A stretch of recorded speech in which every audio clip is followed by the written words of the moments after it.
Salut à tous et bienvenue dans cette nouvelle vidéo, ici toujours au CES de Las Vegas pour vous parler d'une annonce sur le stand de AWOL Vision. Alors AWOL Vision qui héberge aussi ici sa marque sœur qui est Valerion. Valerion, c'est une marque dont vous m'avez déjà entendu parler plusieurs fois sur la chaîne avec le test du Valerion Vision Master Pro 2, mais aussi le test du Max qui est en cours. Et si j'avais pas eu autant de problèmes logistiques à la maison, de travaux, etc., le test serait déjà sorti. Mais ça ne va pas tarder. Et puis, bonne nouvelle aussi parce que ça ne devrait pas trop tarder pour le test de ce produit qui est annoncé ici au CES sous cette fois-ci la bannière AWOL Vision. Il s'agit du Aterion. Ce produit, il est décliné en deux modèles. On a ici le Aterion Pro et on a ici le Aterion Max. Alors, ce qui les distingue, il y a deux choses, ce sont les caractéristiques techniques mais qu'on ne voit pas, et ce que l'on voit, eh bien, c'est tout simplement la conception. Il y en a un qui est ici le Pro, qui est fabriqué avec un châssis en plastique, et il y a ici le Max, qui est lui fabriqué dans un châssis en métal. Et alors, il y a un autre petit produit qui est juste là derrière, qui lui est dans une conception métal un petit peu plus brute. Je trouve que c'est assez différent. On est presque dans un produit de science-fiction. Je ne sais pas ce que vous en pensez. Dites-le moi dans les commentaires. Et d'ailleurs, de manière globale, ce que vous pensez du design de ce produit et le produit qui est là, j'ai même dit aux équipes d'AWOL Vision qu'il pourrait être intéressant de lancer une édition spéciale. De toute façon, je crois que c'est quelque chose qui mature un petit peu dans leur tête. Moi, je mets une petite pièce là-dessus, mais pour l'instant, n'est pas consacré à être commercialisé, sauf si les équipes lancent une édition spéciale. On attaque avec la partie caractéristiques techniques et qu'est-ce qui va distinguer ici les deux modèles. Premier point, la luminosité. On est sur le modèle Pro qui lui annonce une luminosité qui est de 2600 ISO lumens pour le Pro. Pour le Max, on sera sur 3300 ISO lumens. Donc c'est plutôt une bonne base et surtout pour un vidéoprojecteur à ultra courte focale que l'on va positionner au pied d'une toile motorisée tendue idéalement ou d'un écran fixe. Tout ça, ça sera ensuite à votre choix. Mais bien entendu que quand on est sur ce type de produit, à ce niveau de prix que je vais vous aborder ici, eh bien naturellement qu'il serait dommage de se dire « ouais, je vais mettre un coup de peinture sur le mur, je vais mettre un coup de peinture blanc et puis c'est gagné ». Non, je pense qu'il faut vraiment se dire on va s'équiper également d'une toile motorisée. Et d'ailleurs, ça tombe plutôt bien parce que chez Valerion et chez AWOL Vision également, mais vous pourrez consulter les sites des deux marques, ils vous proposent également des toiles motorisées, que ce soit pour ces Ultra Short Pro, les UST, ou que ce soit tout simplement pour des vidéoprojecteurs comme le Pro 2 ou le Max, à savoir qu'ils sont milieu ou fond de salle.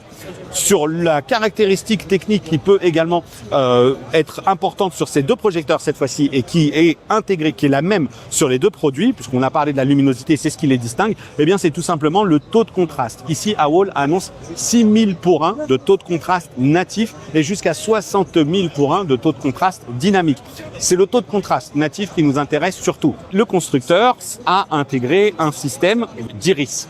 C'est une iris qui va tout simplement avoir une ouverture variable et qui va permettre de laisser passer plus ou moins de luminosité, si jamais vous avez besoin d'une luminosité parce que vous êtes dans une pièce très éclairée et que du coup vous avez besoin d'une image lumineuse, un peu au détriment du contraste. Ou alors vous êtes dans des conditions de projection plutôt lumière tamisée ou la pénombre, et là vous allez plutôt lui demander du contraste et donc vous allez demander à cette iris de se refermer. Cette iris, elle est à réglage manuel, c'est-à-dire qu'elle n'est pas à réglage dynamique en fonction des scènes, elle n'intervient pas en permanence. Et la technologie EBL, qui est le deuxième pilier de ce niveau de performance qui est annoncé ici, là, c'est tout simplement une gestion logicielle du renforcement du noir. Là aussi, on a différents niveaux qui sont possibles pour renforcer ces contrastes. Et du coup, j'ai posé la question, j'ai dit, OK, bon, on est sur une iris à réglage manuel, mais quid de l'iris à réglage dynamique, automatique? En fait, les équipes d'AWOL Vision m'ont dit qu'ils s'étaient rendu compte que la combinaison de l'EBL, donc cette fonctionnalité logicielle, Enhanced Black Level, elle pose souci, une sorte de conflit. En tout cas, ils n'avaient pas de résultat satisfaisant lorsque l'on a iris à ouverture variable plus la technologie EBL. Néanmoins, ils me l'ont dit, ils sont en train de travailler sur une solution tout simplement pour contrecarrer cela, c'est-à-dire que pour atteindre le niveau de qualité qu'ils souhaitent tout en mixant les deux, est-ce que de combiner une iris dynamique avec l'EBL, le phénomène de pompage finalement lié à la latence peut-être mécanique et la réaction qui est un peu différente de la partie logicielle, est-ce que c'est ça qui les freine, où ils se sont dit bah non, on va un petit peu temporiser ce mix? Je ne sais pas. Franchement, ils ne m'ont pas répondu, donc on va patienter. Pour la suite des caractéristiques techniques qui sont communes là encore à ces deux vidéoprojecteurs, on est sur une plateforme Texas Instruments DMD de 0,47 pouces pour la reproduction d'une image en Ultra HD 4K avec ce ratio de projection de 0,2 pour 1. Il y a un truc qui est très important quand on est sur ce type de produit et que moi j'avais déjà un petit peu salué pour le coup parce que je trouve que c'est important, eh bien c'est que l'on a compatibilité HDR, HDR10+, IMAX également, IMAX Enhanced, Dolby Vision, Dolby Atmos. On est sur également une fonctionnalité de tone mapping. Et là, pour l'avoir mis à l'épreuve, notamment sur le Valerion Vision Master Max, qui, vous en doutez, est un cran au-dessus du Pro 2, eh bien clairement, on atteint quelque chose qui est perceptible. Lorsque je lance des vidéos sur YouTube notamment, mais même sur des contenus Blu-ray, et qu'on active ce réglage du tone mapping, il y a bel et bien quelque chose qui se passe, qui opère. C'est une bonne nouvelle d'avoir ce niveau de réglage avec autant de menus qui nous le proposent, parce que là je vous les reliste pas tous, mais il y en a vraiment une palanquée avec des choses sur le contraste adaptatif, etc., sur la compensation de mouvement qui est également plutôt bien réussi. Je vous en reparlerai sur le test du Max, mais je vous en avais déjà parlé sur le test du Pro 2.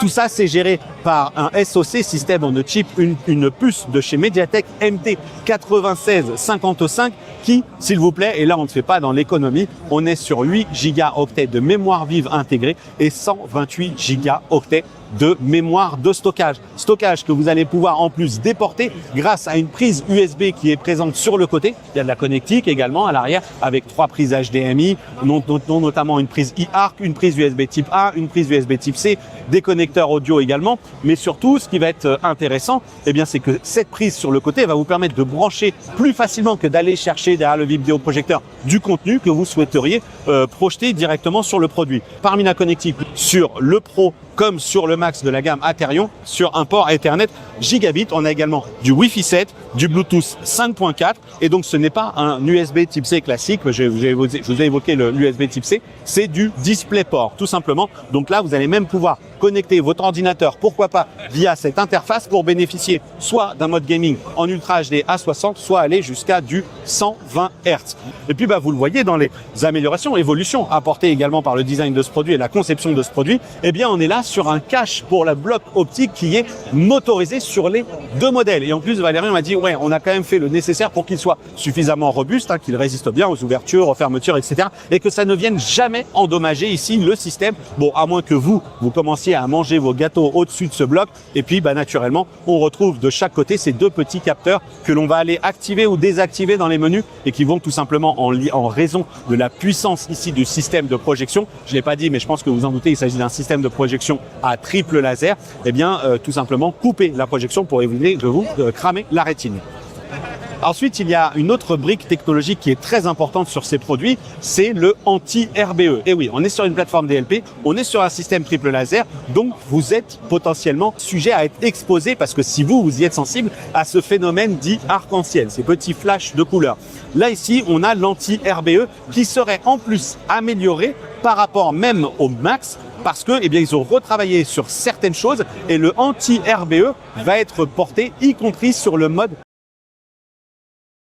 On va vraiment avoir une plateforme qui est solide, y compris dans cet effet arc-en-ciel qui peut vite devenir très, très désagréable. La bonne nouvelle, et c'est là que je vous l'avais annoncé moi à l'IFA, ça a tardé, ça a traîné, je leur ai sorti une petite blague sur ce sujet-là, mais c'est désormais officiel, les Valerion Vision Master Pro 2 bénéficient de la même mise à jour, enfin bénéficient de cette fonctionnalité anti-RBE comme c'est le cas pour le Max, grâce à une simple mise à jour logicielle. Ce qui m'a été dit ici, c'est que ok, cette mise à jour, elle est poussée de manière OTA, Other Year, c'est-à-dire via Internet. Mais en fait, Valerion me dit, il vaut mieux aller sur notre site, la télécharger, l'installer, parce qu'en fait, les mises à jour, elles sont déployées par un mode de batch, et en fait, ça peut tarder à arriver chez vous, plus ou moins.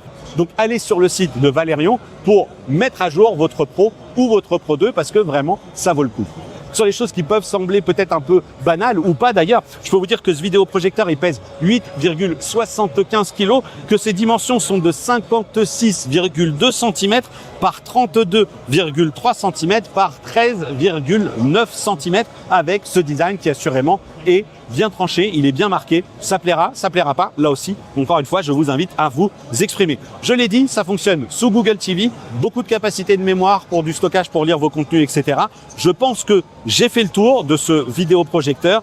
Je suis en train de regarder la prise Ethernet gigabit. On est toujours sur la prise en charge des contenus en 24 et 48p. Alors, outre toutes ces caractéristiques techniques, il faut aussi se parler un petit peu du design. Même si c'est subjectif, chacun se fera son idée. D'ailleurs, je vous ai invité même à vous exprimer. Mais on voit, voilà, on a quelque chose de globalement assez anguleux. Je vous ai donné les dimensions. Et on a quelque chose qui est bien conçu sur les côtés, avec des grandes aérations, des grandes ventilations, ce qui devrait permettre justement au fait que ces ventilateurs tournent assez doucement, de réduire significativement le bruit. Le bruit, moi, je n'en percevais vraiment à peine, très peu sur le Pro 2 comme sur le Max, c'est à peine audible. Je trouve que les équipes d'AWOL Vision et de Valerion parviennent à maintenir une gestion de la ventilation et une réduction du bruit qui est assez importante, assez bonne, c'est très intéressant. Et puis surtout, ce qui change par rapport à la précédente génération, qui était le LTV 3005, dont je ne vous ai pas parlé sur la chaîne et pourtant je l'ai eu, c'est pas un produit qui a été grandement distribué non plus, eh bien c'est le fait que désormais on a ici la partie audio en façade, ce qui n'était pas le cas sur le Laser TV 3005. Alors, il avait plein d'autres choses qui n'étaient pas le cas aussi. Il était livré avec un stick HDMI fonctionnant sur Fire TV OS, et ce qui n'était pas une mauvaise chose pour autant, mais là Google TV s'est embarqué, c'est quand même plus sympa que d'avoir besoin de se brancher un stick, et puis on a la même télécommande pour piloter tout le système. Donc je trouve qu'on est sur quelque chose de plus sympa, avec en plus ici cette petite barrette chromée. Je vous invite là aussi à vous exprimer sur ce sujet. Combien ça coûte? Et c'est là qu'il va falloir vous accrocher un petit peu, parce qu'il y a des offres de lancement. Et je pense qu'il serait dommage de rater justement ces offres-là, en tout cas si le produit commence à vous faire de l'œil. Une nouvelle fois, AWOL Vision va lancer son produit au travers de campagnes Kickstarter. Le prix de ce vidéoprojecteur, une fois toutes les campagnes Kickstarter, enfin une fois les campagnes de précommande et les offres spéciales qui vont être mises en place sur le Kickstarter, je vais vous donner les dates. Une fois ces offres terminées, eh bien le Aterion Pro sera à 3 499 $ et le Max sera à 4 499 $. Sauf que dans cette partie campagne Kickstarter, vous pouvez faire un deposit de 50 $ qui vous donnera accès à un remboursement de 200 $. Et donc, si vous faites ce dépôt de 50 $, eh bien, vous allez être remboursé de 200 $ sur les prix de la campagne Kickstarter qui sont de 2199 pour le Max au lieu de 4499 et 1999 pour le Pro au lieu de 3499 $. Donc déjà une sacrée remise. Sauf que si vous avez fait la prise de précommande, vous serez remboursé de 200 $. Donc on passe sur le Pro à 1799 et on passe là à 1999 $. Attention, cette période où vous pouvez déposer 50 $, elle va du 5 janvier 2026 au 2 février 2026. À partir du 3 février 2026, fin du game, on ne peut plus faire le dépôt de 50 $ pour bénéficier ensuite du refund, du remboursement de 200 $. Et donc jusqu'au 23 mars, vous aurez le Pro qui sera à 1999 $, je le rappelle, et le Max qui sera à 2199 $. Et ensuite, à partir du 23 mars, 3499, 4499. Voilà, je ne sais pas si j'ai été assez clair, mais je pense que clairement, si ce produit vous fait de l'œil, il serait dommage de ne pas sauter sur ces offres-là. Conclure cette vidéo sur le stand de Valerion AWOL Vision, eh bien, je vous laisse avec quelques images de produits qui sont bien réels. Je vous ai évoqué notamment les toiles motorisées. Eh bien ici, ou les écrans fixes, puisque là, de l'autre côté, là où il y a la diffusion, enfin il y avait là, tout à l'heure la diffusion d'un match de football américain, je ne sais pas ce qui est actuellement diffusé, mais on a une image en 150 pouces et on voit que forcément, ça impose d'avoir un petit peu plus de recul sur le vidéoprojecteur. Mais voilà, c'est possible, ça va jusqu'à du 200 pouces. Il y a un autre concept, c'est un système de karaoké. On sait, c'est peut-être quelque chose qui est très typiquement chinois, peu importe, mais en tout cas, ils bossent sur un système pour vous proposer une solution consacrée au karaoké. Et ce dispositif donc consacré au karaoké, eh bien, vous le voyez là sur ces images, semble être composé d'une sorte de petite estrade qui va permettre d'éloigner, là encore, le vidéoprojecteur de la surface de projection, un caisson qui accueille une toile, et une toile qui en l'occurrence ici est de 130 pouces de diagonale.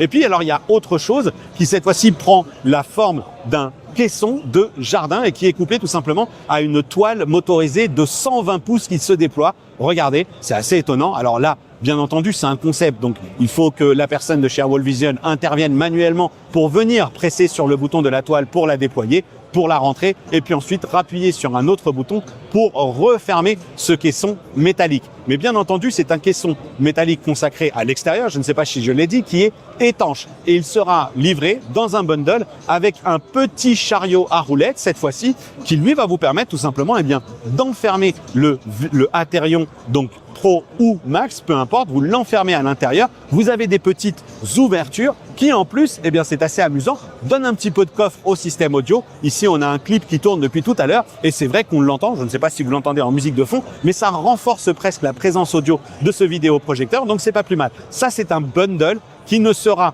proposé fort probablement plus tôt qu'à partir du 3e trimestre de 2026. Mais cette marque, elle y va. J'ai l'impression que rien ne peut les arrêter. Là aussi, exprimez-vous sur ce type de choses, ce type de produit, ce type de concept. Moi, je vois bien que ça va débarquer. Ils bossent sur la partie karaoké, ils bossent sur une solution avec un caisson étanche. Bien entendu, faut pas regarder la projection s'il pleut parce que la toile, sinon, elle va prendre l'eau. Mais en tout cas, vous pouvez laisser votre installation en extérieur et profiter lors des beaux jours ou en tout cas lorsque c'est sec de votre cinéma en plein air. Et quand on a des produits qui sont lumineux et qualitatifs, c'est un vrai régal. Et regardez, j'ai encore trouvé un truc ici sur le stand d'AWOL Vision. Il s'agit du Vanish Laser TV. C'est un meuble sur lequel vous allez pouvoir installer le vidéoprojecteur à ultra courte focale. Il sera doté même d'un plateau coulissant pour aller augmenter la taille de l'écran, enfin ajuster à votre taille d'écran. Ici, on a une très grande toile. Je me demande si on n'est pas sur du au moins 130 pouces là-dessus. Et donc, la particularité, c'est qu'on est là sur un meuble qui intègre ici un compartiment de rangement, naturellement. Ensuite, on a un deuxième compartiment de rangement ici, alors qui est occupé par des choses quand on est dans des salons, voilà, on range où on peut. Un autre compartiment ici. Et ensuite, on a sur le côté, ces petites parties qui sont perforées tout simplement parce que, vous le savez peut-être, mais chez Valerion et chez AWOL Vision, ils commercialisent un système audio qui s'appelle Thunderbeat. Alors moi, j'ai à la maison la nouvelle génération du Thunderbeat avec une voix centrale, un caisson de basse, des satellites avant et des satellites arrière. Et le premier modèle du genre avait 2 caissons de basse. On est également ici sur un plateau en métal sur le dessus. Alors on me dit qu'il arrivera bientôt, pour autant je n'ai pas de prix qui est communiqué là-dessus. Et puis celui qui va arriver d'abord, c'est la version noire de ce Vanish Laser TV. Et ensuite, cette configuration-là arrivera un peu plus tard. Voilà, je vous invite maintenant à vous exprimer sur ce que vous avez vu tout ce stand, sur tout ce que vous avez vu ici sur le stand de Valerion, sur ce que vous pensez des caractéristiques techniques de ce produit. On se retrouve très bientôt pour se parler plus concrètement des produits de chez Valerion avec le test du Valerion Vision Master Max. Et lui, on me l'a promis, il serait presque même déjà en route pour chez moi. Donc je devrais lui aussi le tester. Vous parler de toiles également, adaptées de toiles ALR. C'était long, mais voilà ce que j'avais à vous dire sur ces produits. Allez, je vous dis à très bientôt pour une prochaine vidéo sur la chaîne. D'ici là, portez-vous bien. Si vous souhaitez continuer de suivre cette actualité du CES 2026 en fonction du moment où vous regardez, vous allez avoir la petite miniature qui va s'afficher et qui va vous emmener direct dans la playlist. Sinon, tout est dans la description. Allez, ciao tout le monde.